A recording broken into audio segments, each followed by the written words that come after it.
I visited a city in Oklahoma. They have a cemetery, mashallah, a nice, good Muslim cemetery. 5 years fighting with the government to get a permit to bury people according to the way of the Sharia. They win the case on Monday. Tuesday or Wednesday, he got a phone call. Sounds like a white lady calling him saying, hey, my mom passed away and we need to bury her in your cemetery. He said, it's not ready yet. Sorry to ask, are you Muslim? Because from the conversation, he said, either she's very, very new Muslim or she's not a Muslim. He said, I'm not. Okay, what about your mom? She said, yes, she is. Okay, you can come to the masjid, I will meet you. So the Imam met her, and he found out that her mom is Chinese American. And basically, her mom came from China, and she arrived last week.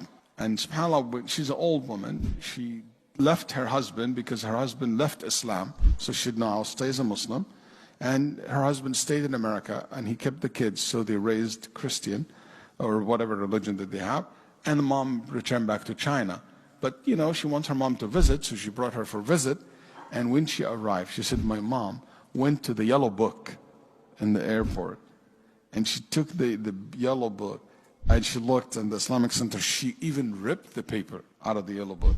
This old woman, she told her daughter, if anything happened to me here, these are my brothers. And I said, Mom, what do you mean? She said, just that you know. She said, I took it like I didn't care for her. Maybe she's tired from the long travel. She said, spend the first night, second night she died while she is in her bed. So the Sheikh said, I will bury her in the cemetery. Even if it's not ready, I will make it happen. The first grave in that cemetery. Khutbah al-Jum'ah, he mentioned the story to the people. Everybody prayed Jum'ah that day, almost followed her janazah. Then the family were shocked. And they said to him, why? Who are all those people? And they said, those are her brothers.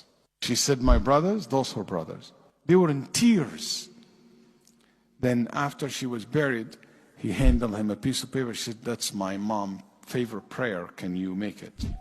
Dr. Ahmed, he told me, and I looked at it and I started crying. Daughter and the son, and like her husband, ex-husband came. He said to him, what is in it? And she said, subhanAllah, she wrote in a broken Arabic letter, and it says, Ya Allah, guide my kids, guide my children. That's her favorite prayer. And I told her that. Her son accepted Islam in that moment. Before we left the grave, he became Muslim. And her husband said, I want to reserve, or ex-husband said, I want to reserve the grave next to her. How much it cost? So the Imam said, the cost of that grave is La ilaha illallah. Then he said, Ashhadu an la ilaha illallah wa anna Muhammadan Rasulullah. Both became Muslim on the spot.